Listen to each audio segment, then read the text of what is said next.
Master D. Reaper. Master D. Reaper. What? It's time to review the next episode of Boruto. No, I'm done. Things will never get better. Boruto's not just gonna get good. What's the point of suffering through another lousy episode? But thou must. Why? A lot of viewers have already tuned in to watch this very episode. Do it for the true believers.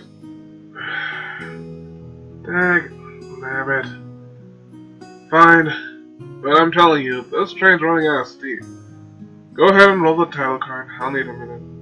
Rolling title card. Hey guys, this is D Reaper, and it's time once again for Reaper's Review. So today we're going to be reviewing Boruto episode 19. But first, announcement machine. Is the HBO special still going on? Yes, it is. Inform the viewers, please. HBO special stands for the Help a Brother Out special. The process involves liking and sharing the video, as well as subscribing to the channel. Thank you, announcement machine. Alright, with that out of the way, let's go ahead and jump right into it. So, we start off the episode with Sarada observing the village from an elevated vantage point. Now, I'm assuming it's the Leaf Village's equivalent to Father's Day, because everyone seems to be busy training with their dad. And, though I'm sure Naruto would be happy to train with Boruto if he asks, instead, Boruto is going to engage in vandalism to get Naruto's attention. As he predicts, one of Naruto's clones shows up to stop him, but because of plot convenience, he manages to give it the slip. Sarada witnesses the whole thing and decides to point Naruto's clone in the wrong direction in order to assist Boruto. Regardless, his freedom is short-lived, as he is caught by Shikamaru moments later. The mood of the village has Sarada feeling left out, to the point of Sarada questioning what even the point is of being a ninja. Chocho makes a note that this is odd for her to speak like that, but Sarada says it's nothing.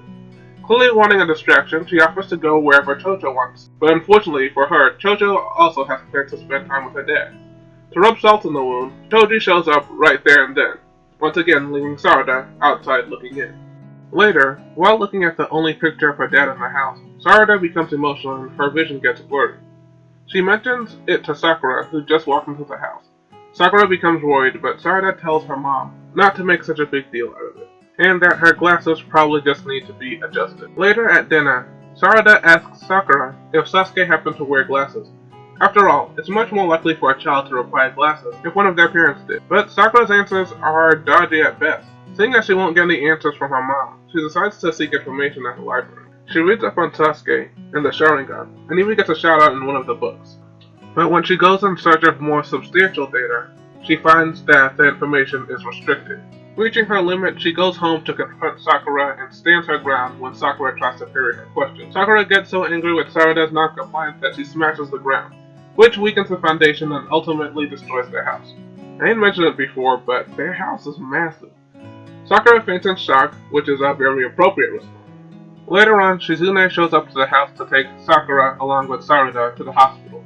But Sarada says she wants to salvage a few things first. Searching through the rubble, she's able to find the picture of Sasuke, only to discover that it's actually just a piece of a larger whole. The picture of Sasuke is actually a picture of the entire heavy, and while examining the photo, Sarada can't help but notice the woman standing next to Sasuke has the same type of glasses that she does.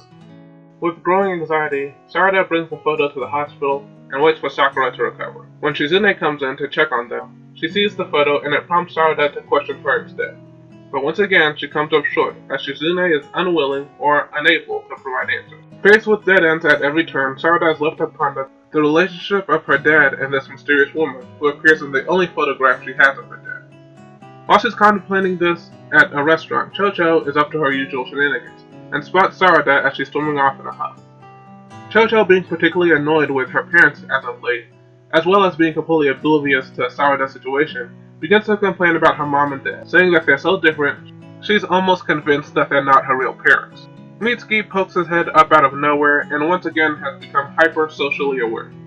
Mitsuki has clear doubts about Chocho's hypothesis, but Chocho waves him off. When she discloses her secret plans on going on a journey to find her real parents, she's surprised at Sarada's enthusiasm, as he jumps up in excitement and races from the building.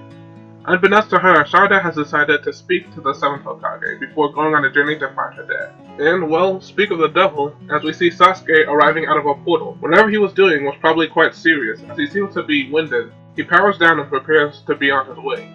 But it seems like there can be no rest for the weary, as Sasuke is attacked from behind. And we end the episode with Sasuke revving up for another fight. So, what's Reaper's verdict? Shall I call Ryuji? Well, I don't think that would be necessary. Today's episode of Boruto wasn't bad, and I wouldn't go as far as to say good, but it definitely wasn't bad. I'll admit, I'm quite surprised to see Boruto taking on a difficult topic, such as Sarada's relationship with an absentee father, especially after seeing how they've handled complex topics in the past. I think the beginning setup was a pretty good illustration on how lonely it can feel to be left out of something perceived as normal, and even the conversation with Chocho and Sarada showed some dimensions. Chocho showed genuine concern for Sarada, but Sarada's evasiveness caused a misunderstanding that looked like it was leading into a serious argument. But the way that they were able to move past it almost instantly shows that they really are good friends, and it actually makes it that much more impactful that Sarada hasn't been able to communicate her feelings on the matter. We'll go over why I believe that is momentarily, but first, why in the world is Sasuke displaying this picture of Sasuke? He's wearing the uniform of what's known as a terrorist group. It's really just not a good look. But moving on, while Sarada and Sakura are talking about whether Sasuke wears glasses or not, we see a lot of the same behavior that was displayed in episode 17. As soon as Sarada brings up Sasuke, Sakura is immediately defensive. She attempts to wave the topic aside, as we've seen her do before, and instead of acknowledging Sarada's very understandable curiosity, she tries to frame Sarada in the wrong by saying she's acting weird. But Sarada isn't interested in doing the rehearsed dance today. She retaliates with a snide comment. Sakura takes the L here, bringing an end to the conversation. But notice she's still labeling Sarada as harsh. Even in defeat, she tries to deter Sarada from asking questions. So this brings up what we deduced in episode 17, as well as Sarada's behavior while talking with Chocho. Sarada isn't really allowed to talk about Sasuke. Not because of a specific rule, but because of the unspecific signals from Sakura. She often paints Sarada as problematic for asking basic questions, and we can see from our analysis that there are clear signs that Sarada has internalized this idea. It's no wonder she feels trapped. Sarada's second confrontation with Sakura is actually pretty tense. You can really feel the pent-up emotion Sarada has been feeling all these years. Sakura tries her standard deflection tactics, but Sarada's not having it. She doesn't hold anything back, telling Sakura how it is, and honestly, it's very well said. The imagery and symbolism is well done, and it's altogether a well-written scene. We lighten the tension with a bit of Sakura breaking the house, which is also well placed since we've had a lot of serious moments this episode. We all gotta grow up sometimes, Sakura. I too remember causing senseless destruction as a kid. It's just not the same when you grow up and people expect you to pay for the things that you break. I wasn't kidding when I said Sakura fainting was an appropriate response. I don't think Sakura's ever been more relatable, and I laughed pretty hard when I saw this bit. If Boruto keeps landing jokes, we might need to get some kind of counter. Oh, in fact, analysis machine. Calculate how many times I laughed watching Boruto, and see if you can start a counter. Task completed. Huh, that seemed like it was pretty easy. Analysis machine. Fetch me 2,000 new subscribers. You have exceeded your request limit for the month. Dag. Damn it. Anyway, this confrontation with Sakura had to happen. You can't expect to keep people in the dark forever, and a kid deserves answers to these questions. You can't tell a preteen that their dad left to buy milk 11 years ago, and will be back when they get back, and expect them to be okay with it.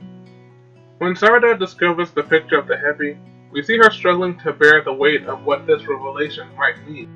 And after being continually denied information by the adults, she's forced to take matters into her own hands. There's a clear contrast with Sarada's determination to find her dad, and the nonsensical mission of Boruto trying to catch the ghost without the aid of the adults. In Sarada's case, there's no question to why Sarada is choosing her current path of action. She has already exhausted all other viable paths, from her mom to family friends, and even the library. Without taking some form of drastic measures, it's clear that she will not be able to reach her goal. I've said it before in our rewrite of Arc 1, but if the adults had proven unwilling or unaccommodating towards Boruto's complaints, it would have massively improved the continuity of the stories that they were trying to tell. But back to the review at hand, I think episode 19 was a very good foundation to start our next arc. We had several engaging scenes, clear motivation to root for Sarada, the best joke in the series so far, and with Sasuke getting ready to fight, I can say that for the first time, I'm actually looking forward to the next episode of Boruto. That aside, wait, what's this? This is the new clothing thing. Hold on, this is kinda live. And the visuals, it's like someone actually put in effort. Okay, I don't want to get my hopes up too high, so for now, I think it's time to bring this review to a close. My name is D Reaper, and I'm a YouTuber for fun. Today's challenge, take accountability. Good luck, and I'll see you all in the next one.